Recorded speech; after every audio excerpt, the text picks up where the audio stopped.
I'm claiming fair use to cover the images and video clips contained in this video. They're here to give background and illustrative information regarding the topic. I acknowledge that all material belongs to the copyright holders. This video looks at a book covering entertainment and popular culture of the 70s.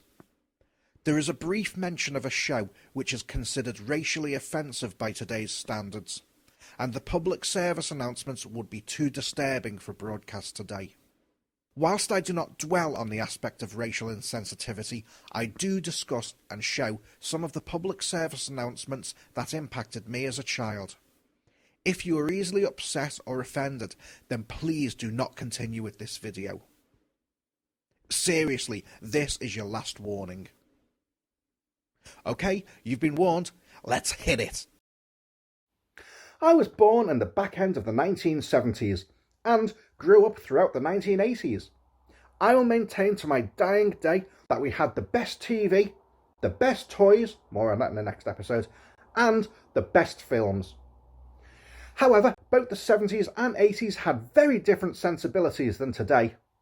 In pop culture, neither were afraid to mess with kids' heads. Children's shows could be trippy and bleak. Public service announcements terrified children into compliance, and let me show you this. I've had this book since I was 5, which was old enough to appreciate the fun of it. It's a Ladybird book of spooky poems with accompanying illustrations. Here's a sample of a few of the pictures included. I guarantee that some of these wouldn't fly in this day and age. In this episode of Amazing World of Stuff, we're going to take a look at a book which backs up all of what I've said and more. So join me as I explain why us kids of the 70s and 80s were scarred for life.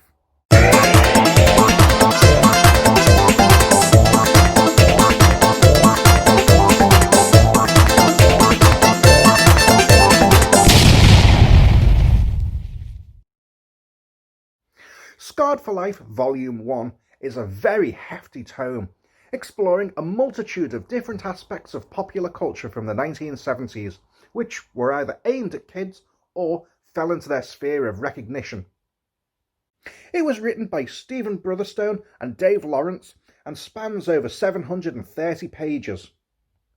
They did an absolutely fantastic job in exploring everything from comics, TV shows, games and snacks. There wasn't anything produced that wasn't imbued with a darker or sinister edge in some way. It's written with a genuine love and nostalgia which should be familiar to any of us who grew up during these decades. For anyone born later than that, but has an interest in vintage or retro culture, this would be a complete eye-opener. You'd be surprised at the things that kids were exposed to, a lot of which wouldn't even make it past the meeting stage today. Personally, I was surprised at how much overlap between the 70s and 80s there was. They discussed several board games that I remember having as a kid. A lot of the public service announcement films were still going strong and freaking us out throughout the 1980s. They're all covered here within the pages of the book, but what else? There's far too much for me to discuss in this video. Covering the entire book would probably make it about 5 times longer than it already is. The contents page is broken down into 15 different chapters, all of which contain various subcategories. Chapter 1 is called The Kids Are Alright, which looks at children's shows that frequently veered off into darker, more sinister territories. Chapter 2 is called Bogeymen of Harlech, and this takes a look at the regional children's dramas that weren't shown nationally but developed a reputation for their eerie folk horror elements. Chapter 3 is called Bleak House, which looks at those gritty 70s dramas that didn't always have a happy ending. Chapter 4 is called A Very British Dystopia, which looks at those dramas with an apocalyptic bent to them.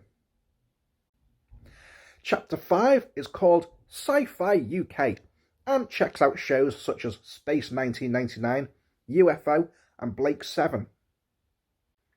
Chapter 6 is called English Gothic, and this looks at the Christmas ghost story shows that used to be a seasonal fixture, along with Sapphire and Steel and The Omega Factor. Chapter 7 is called How We Used to Live, and looks at the shows of yesteryear that displayed attitudes of the time, such as Love Thy Neighbour and the black and white minstrel show. Chapter 8 is called You're Nicked, which looks at the change in image from the police of Dixon of Dock Green to the hard-nosed, cynical coppers of De Sweeney. Chapter 9 is called Beyond the Sofa, and this of course looks at the impact that 70s Doctor Who had on the viewing public, along with the annuals, comic strip and exhibition. This was Doctor Who's second golden age, with Tom Baker in the role, the first being Dalek Mania in the 60s, and this deserves a chapter all to itself. Chapter 10 is Scarred by Public Information Films. This looks at those terrifying shorts aiming to scare kids into safe behaviour, oftentimes showing or implying the deadly consequences of their actions. Chapter 11 is called Scarred by Toys and Games. This looks at the board games which ran from the supernatural horror of vampires and ghosts to the real-world horror of nuclear annihilation.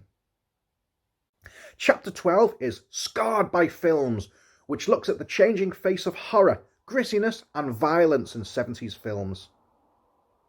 Chapter 13 is called Scarred by Books and Comics, and this checks out the vintage pan ghost story books, as well as the pulp fiction of giant crabs and violent skinheads. It also looks at the art of the kids' comics of the day, some of which had 1 foot over the line of violence and creepiness. Chapter 14 is called Scarred by Food, and looks how icons of horror have been used to peddle kids' snacks, from Dracula to Daleks. Finally, Chapter 15 is called Scarred by the Paranormal. This looks at the boom in supernatural and otherworldly phenomena of the 70s. The book closes with readers' memories which have been submitted via Twitter, and a look towards the 1980s, which would be covered in Volume 2. This book was published in 2017, and Volume 2 was made available for order shortly after Christmas Day 2020. I pre-ordered my copy as soon as it was up, and will review that in a future episode. Volume 1 opens with an introduction by author and horror historian Johnny Mains. Admitting he was only born in 76, nevertheless offers a glowing endorsement of the topics examined within, although I do disagree with his parting shot on Doctor Who. I can't recommend this book highly enough. They've covered every aspect of popular culture from the 70s, and everything has a decent write-up. Nothing is just glossed over. For fans of vintage TV, cult films, the history of comics, or horror and the supernatural, there's something for everybody in here. The book costs $16.99 for the paperback and can be ordered from Lulu Publishing. There's a link in the description to order the book, and you can also find them on Facebook under Scarred for Life. Now, I'm just going to talk about a few things covered in the book which I specifically remember growing up and affecting me. The best place to start is with one of the public service films. This particular sparkler safety advert was always broadcast in the run-up to Bonfire Night around the time of children's programming.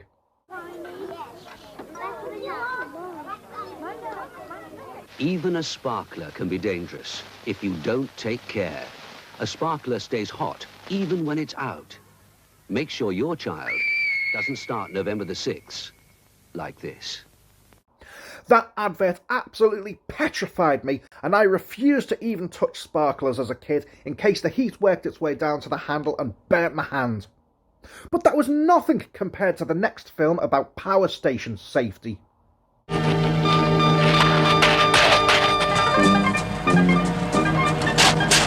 A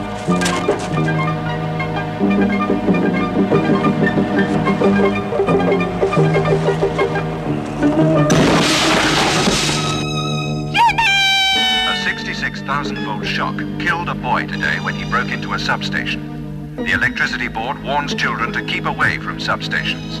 Never try to get toys back yourself, otherwise you may not live to play with them again. That horrified me when I first saw it as a kid, I couldn't believe what I'd seen, and I actually started to doubt myself about it as time went on.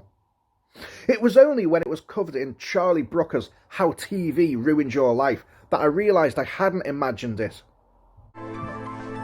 Me and Sal are still together. We really bonded after the accident, much as my trainers bonded to my feet due to the intense heat generated.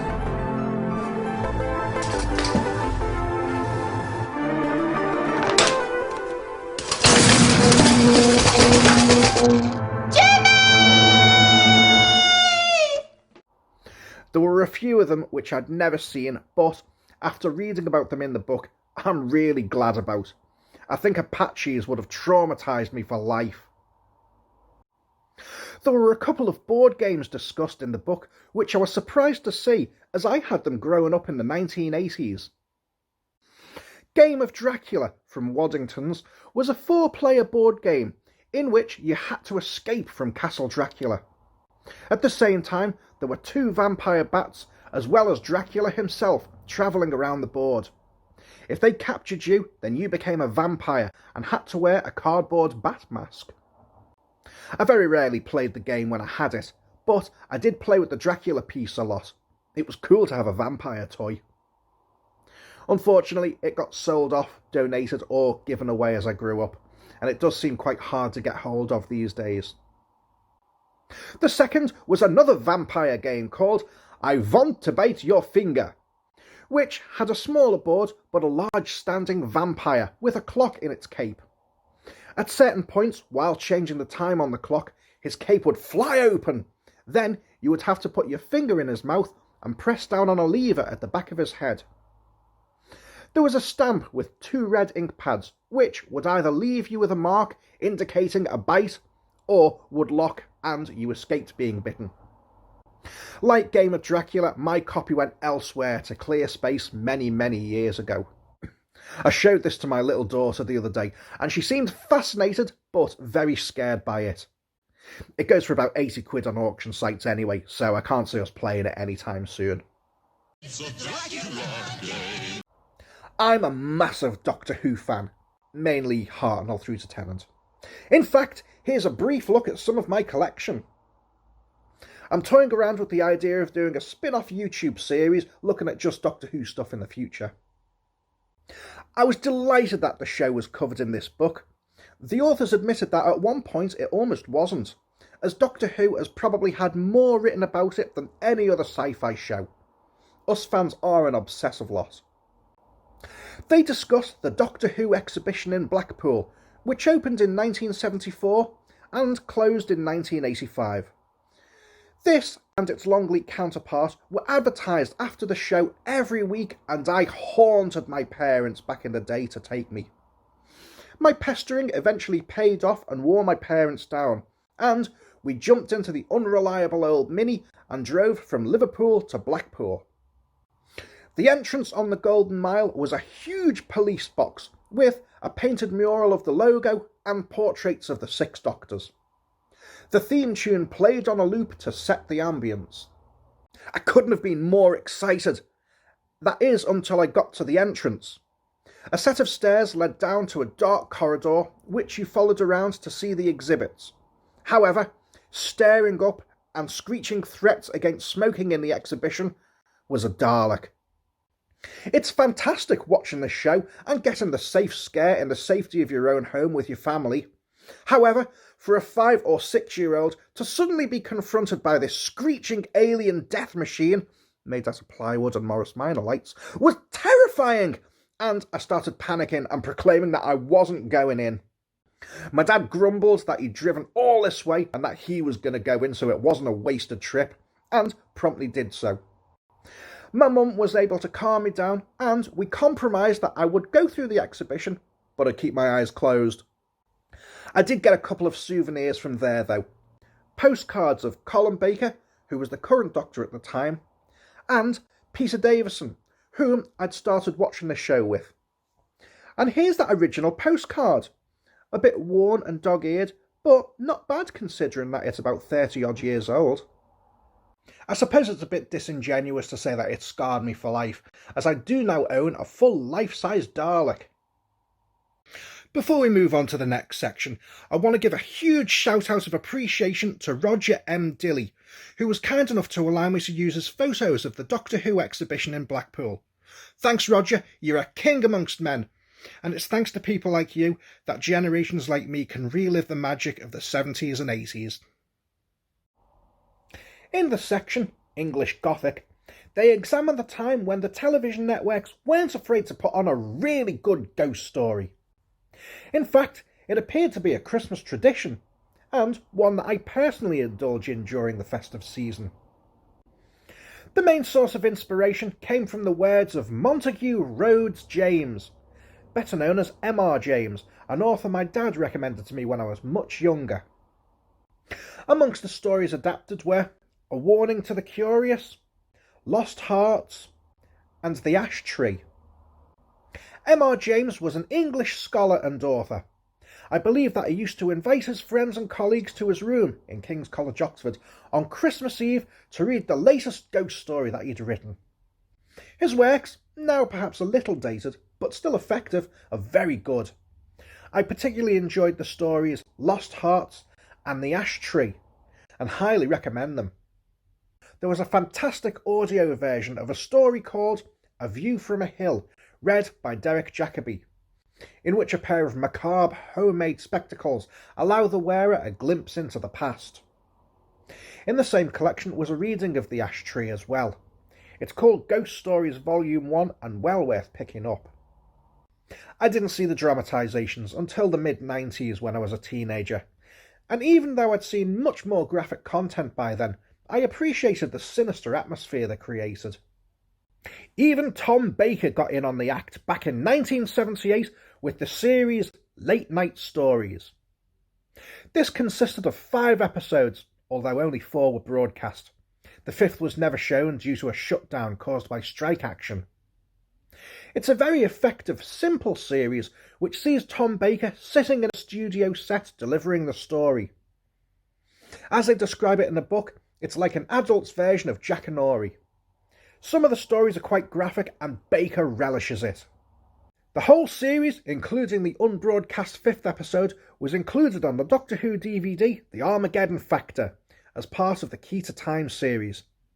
It has the most wonderfully disturbing title sequence, and I sat through the entire series and thoroughly enjoyed it. Another series that is discussed is called Dead of Night. The first episode of that was a story called The Exorcism by Don Taylor. I first heard this as an audio drama before watching the episode on YouTube. What's the matter? It's not wine. What do you mean it's not wine? Of course it is. It's blood. What? It's blood. It is, it's blood.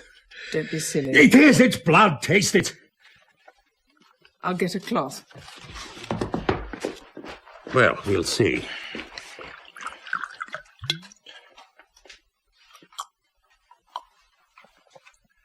It's burgundy.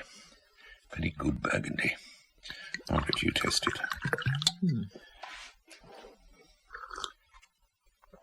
Burgundy. Beautiful. Let me wipe you. And the cloth.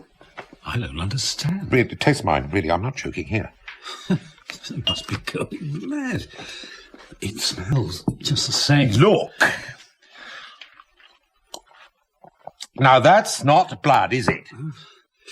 Oh, it is. To me, it is salty. It's sticky. I mean it. Stop it, Ed. Stop it. What do you mean? Whatever sort of game you're playing, stop it. Rachel, it isn't a game. To me, it It's tastes... wine! Obviously, it's wine! Give it to me! No matter what format the story is told in, it always disturbs me.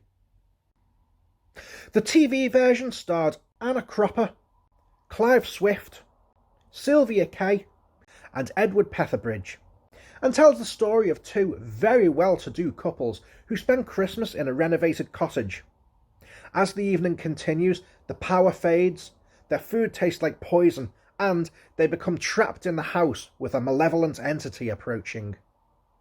It's been described as a socialist ghost story, in so much as the entity was a poor woman who, along with her children, had been driven to poverty and starvation, whilst the lords of the manor and the local parson feasted and grew rich. It's a good story and well worth checking out. I prefer the radio play version, which can be found on YouTube. It's gratifying that, in the past couple of years, the tradition of the Christmas ghost story has been continued by Mark Gatiss. He understands the importance of pacing and atmosphere, and brings a traditional sensibility to the tales that he creates. I hope that one day the members of the League of Gentlemen will get back together and create the ultimate ghost story. If I hadn't made it clear by now, the book is absolutely fantastic. Some parts were of less interest to me than others, but that's more down to me being a child of the 80s rather than the 70s. However, it's never a dull read. There's no index in the book, so if you're looking for something specific, you'd have to flick through the relevant section and then scan through it until you found it.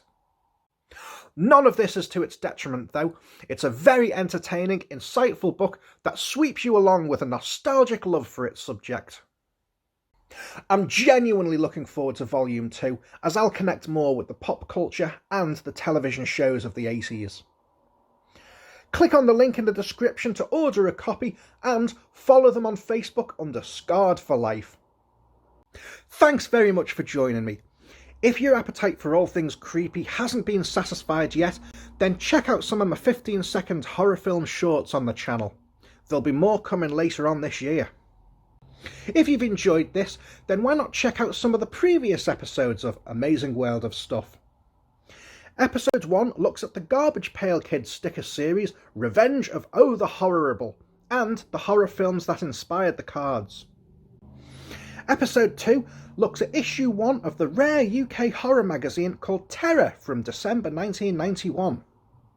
Episode 3 looks at Brian De Palma's off-the-wall comedy horror musical and personal favourite film of mine, Phantom of the Paradise. Episode 4 revisits the controversial BBC Halloween hoax show Ghostwatch from the 90s. And Episode 5 gets into the Christmas spirit, looking at cult rock band Electric Six's Kickstarter Christmas album. Please subscribe if you haven't already, and do spread the word. Thanks very much for joining me for the first episode of 2021. I want to wish you all the very best for the new year. Stay safe, gang, and thanks for joining me. See you next time.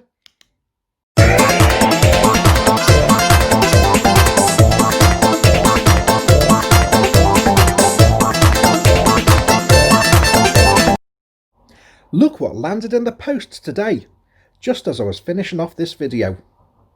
See you soon.